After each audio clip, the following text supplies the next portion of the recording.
নমস্কার বন্ধুরা, আমার চ্যানেলের সকল বন্ধুকে স্বাগত।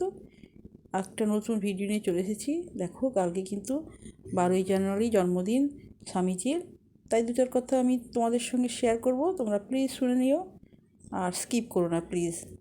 স্বামী বিবেকানন্দের পূর্ব নাম নরেন্দ্রনাথ দত্ত। কলকাতার শিমুলিয়া পল্লীর এক সম্ভ্রান্ত কায়স্থ পরিবারে 1863 খ্রিস্টাব্দে 12ই জানুয়ারি প্রত্যুষে তিনি ভূমিষ্ঠ হন। পিতা বিশ্বনাথ দত্ত হাইকোর্টের অ্যাটর্নি ছিলেন। এই কার্যে তিনি প্রচুর অর্থ উপার্জন করতেন, ব্যয়ও করতেন অকাতরে। বহু দুস্থ আত্মীয় তাহার অর্থে প্রতিপালিত হইত। গাড়ি ঘোড়া দাস দাসী লইয়া থাকিতেনও খুব জাঁকজমক করিয়া। নিত্য পলান্ন ভোজন এই পরিবারের বৈশিষ্ট্য ছিল। সংসারে তখনকার দিনে মাসে প্রায় 1000 টাকা ব্যয় হতো। হিন্দু ধর্ম অপেক্ষা খ্রিস্ট ধর্মের প্রতি তাহার অনুরাগ বেশি ছিল। যিশুর প্রতি অকৃত্রিম শ্রদ্ধা ছিল।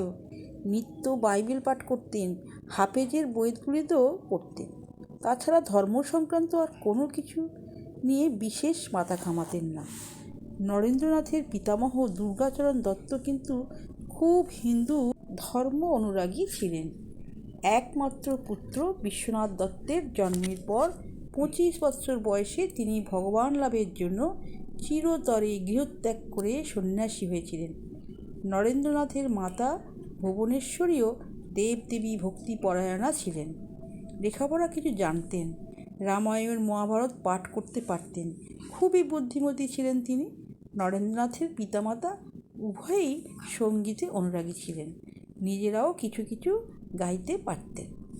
নরেন্দ্রনাথের জন্মের পূর্বে ভুবনেশ্বরী একটি পুত্র এবং 4টি কন্যা লাভ করলেও তাদের ভিতর 2টি কন্যা মাত্র জীবিত ছিল। তাই সেই সময় ভুবনেশ্বরী পুত্র কামনায় প্রত্যহ শিবের আরাধনা করতেন। কাশীতে একজন আত্মীয়াকে নিত্য বীরেশ্বর শিবের পুজো দিতে বলেছিলেন। এরপরই নরেন্দ্রনাথের জন্ম হয়। বীরেশ্বর শিবের প্রসাদে পুত্র লাভ করেছেন, এই বিশ্বাসে ভুবনেশ্বরী পুত্রের নাম রাখিলেন বীরেশ্বর। পরে অন্নপ্রাশনের সময় তার নামকরণ হয় নরেন্দ্রনাথ। তবে বাড়িতে বীরেশ্বরের অপভ্রংশ বীরে নামেই তিনি পরিচিত ছিলেন। নরেন্দ্রনাথের জন্মের পর ভুবনেশ্বরী আরও 4টি সন্তানকে, 2টি পুত্র ও 2টি কন্যাকে করে পেয়েছিলেন। ছেলেবেলায় নরেন্দ্রনাথ খুবই দুরন্ত ছিলেন। যখন রেগে যেতেন ঘরের জিনিসপত্র ভাঙিয়া চুরমার করিয়া ফেলতেন। ভয় দেখিয়েও বা শাসন করেও কিছুতেই তাকে থামানো যেত না।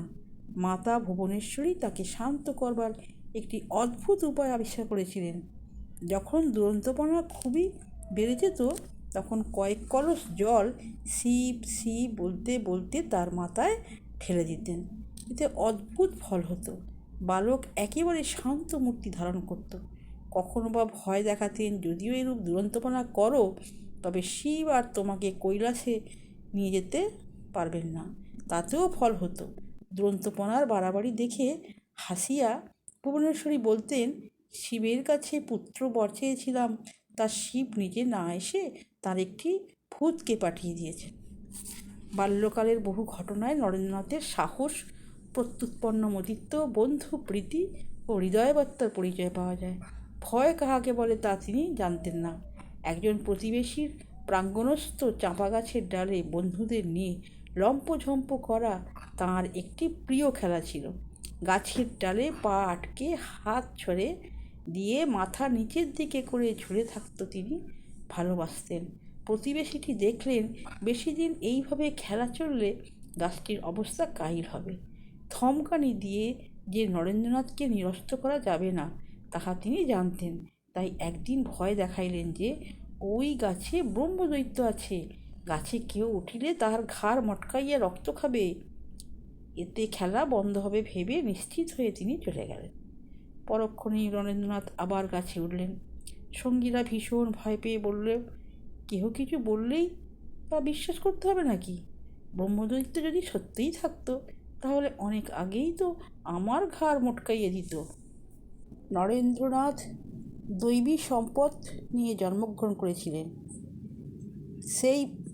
যেই বয়সে শিশুরা হালকা খেলাধুলো ছাড়া অন্য কিছু বোঝে না, সেই সময় তিনি ধ্যান করা খেলিতে ভালোবাসিতেন। সঙ্গীদের নিয়ে নিমীলিত নেত্রে এক স্থানে দীর্ঘকাল স্থির হয়ে বসে থাকতেন।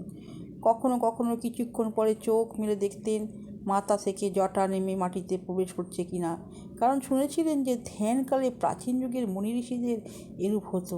রাম সীতার পুণ্যচরিত শুনে শ্রদ্ধান্বিত হয়ে রাম সীতার একটি ছোট মূর্তি এনে চিলেকোঠার কুলুঙ্গিতেই রেখে দিয়েছিলেন। এটিই তার ছেলেবেলার ঠাকুরঘর বা ধ্যানঘর ছিল। পরে একদিন শুনলেন যে বিবাহ করা খুব খারাপ কাজ। শুনে রাম সীতার মূর্তিটি সরিয়ে সেখানে ধ্যানমগ্ন শিবের মূর্তি স্থাপন করিলেন। খেলা হলেও ধ্যান করা খেলিবার সময় মধ্যে মধ্যে তাহার মন সত্যই তন্ময় হইয়া যেত। বাহিরের কোনো বিষয়ে তার হুঁশ থাকত না। একবার সঙ্গীদের নিয়ে এইভাবে ধ্যান করছেন, এমন সময় একটি বিষধর সর্প সেখানে এসে পড়ে। বন্ধুরা ভয়ে স্থান ত্যাগ করে পালিয়ে যায় এবং চলে যাওয়ার জন্য নরেন্দ্রনাথকে উচ্চৈঃস্বরে ডাকতে থাকে। নিমীলিত নেত্র নিশ্চল বালক কিন্তু কিছুতেই কিছু শুনিতে পায় না, এই ঘটনার কিছুই জানতে পারে না। অবশ্য সৌভাগ্যক্রমে সাপটি বালকের কোনো অনিষ্ট না করে চলে যায়। আর একবার একটি বন্ধ ঘরে তাঁর এই ধ্যান করা খেলা এত দীর্ঘকাল স্থায়ী হয়েছিল যে বাড়িতে দেখতে না পেয়ে পাড়ার তাহার অনুসন্ধান চলে। শেষে সেই ঘরের দরজা ভেঙে দেখা গেল তখন তিনি ধ্যানস্থ রয়েছেন। এই রকম স্বামীজির ছোটোবেলায় অনেক অনেক গল্প আছে, বলে শেষ করা যাবে না। বন্ধুরা, আমি ছোট্ট করে ঠাকুর শ্রী রামকৃষ্ণদেবের সঙ্গে কীভাবে আলাপ হয়েছিল, পরিচয় হয়েছিল, সেটাই আমি এখন বলবো। 1881 খ্রিস্টাব্দের নভেম্বর মাসে নরেন্দ্রনাথ শ্রীরামকৃষ্ণদেবকে প্রথম দর্শন করেন। শিমুলিয়া পল্লীতে নরেন্দ্রনাথের বাটির নিকটেই শ্রীরামকৃষ্ণদেবের ভক্ত শ্রী সুরেন্দ্রনাথ মিত্র বাস করতেন। সেখানে শ্রীরামকৃষ্ণদেবের আগমন উপলক্ষে গান গাইবার জন্য সুকণ্ঠ সুগায়ক নরেন্দ্রনাথ আহত হয়েছিলেন। তার বয়স তখন 18 বৎসর। এফএ পরীক্ষা দেওয়ার জন্য তিনি প্রস্তুত হচ্ছিলেন। এই প্রথম দর্শনে শ্রীরামকৃষ্ণদেব নরেন্দ্রনাথের প্রতি বিশেষভাবে আকৃষ্ট হন এবং একদিন দক্ষিণেশ্বরে যাবার জন্য তাকে সবিশেষ অনুরোধ করেন। নরেন্দ্রনাথ শ্রীরামকৃষ্ণের নাম ইতিপূর্বেই শুনেছিলেন। জেনারেল অ্যাসেম্বলিজ ইনস্টিটিউশন কলেজের অধ্যক্ষ হেস্টি সাহেব একদিন ইংরেজি ক্লাসে পড়াতে এসে প্রসঙ্গক্রমে শ্রীরামকৃষ্ণদেবের নাম উল্লেখ করেছিলেন। ইংরেজ কবি ওয়ার্ডসওয়ার্থ প্রকৃতির মনোরম দৃশ্য দেখে মাঝে মাঝে এত দূর তন্ময় হয়ে যেতেন যে তার বাহ্য সংজ্ঞা লোপ পাত, সমাধি হতো। এই সমাধি কি তাহা বোঝাতে গিয়ে হেস্টি সাহেব ছাত্রদের বলেন, চিত্তের পবিত্রতা ও বিষয় বিশেষে একাগ্রতা থেকে এই সমাধি হয়ে থাকে। একমাত্র দক্ষিণেশ্বরের রামকৃষ্ণ পরমহংসদেবের আজকাল ওইরূপ অবস্থা হতে দেখেছি। শ্রী রামকৃষ্ণদেবের সঙ্গে প্রথম দর্শনের কয়েক সপ্তাহ পরেই আরও একটা ঘটনা ঘটল। এফএ পরীক্ষা হয়ে গেলে বিশ্বনাথ পুত্রের বিবাহ দেবার জন্য পাত্রী স্থির করলেন। কথাবার্তা প্রায় পাকা হয়ে উঠল, কিন্তু নরেন্দ্রনাথ প্রবল আপত্তি জানালেন বলে উহা আর ঘটে উঠল না। তাহার জনৈক আত্মীয় রামচন্দ্র দত্ত শ্রীরামকৃষ্ণের নিকট পূর্ব থেকে যাতায়াত করতেন। তিনি আলাপ করে যখন বুঝলেন যে ধর্মলাভের জন্যই নরেন্দ্রনাথ বিবাহ করতে চাইছেন না, তখন তাকে বললেন, যদি ধর্মলাভ করতেই তোমার যথার্থ বাসনা হয়ে থাকে তাহলে ব্রাহ্ম সমাজ প্রভৃতি স্থলে না ঘুরে দক্ষিণেশ্বর ঠাকুরের নিকট চলো। প্রতিবেশী সুরেন্দ্রনাথ এই সময় একদিন দক্ষিণেশ্বরের যাবার জন্য তাকে আমন্ত্রণ জানালেন। কয়েকজন বন্ধুকে সঙ্গে নিয়ে তার সঙ্গে নরেন্দ্রনাথ দক্ষিণেশ্বরে গিয়ে উপস্থিত হলেন। নরেন্দ্রনাথকে আসতে থেকে শ্রীরামকৃষ্ণদেব আনন্দে উদ্বেলিত হয়ে উঠলেন। অসীম স্নেহ ঢেলে আদর করে খাইয়ে কত কী কথা বলেও তিনি যেন তৃপ্ত হতে পারছিলেন না। এর কারণ ছিল, উপযুক্ত শিষ্যকে দেখে গুরুর হৃদয়ে এই আনন্দ জাগা স্বাভাবিক।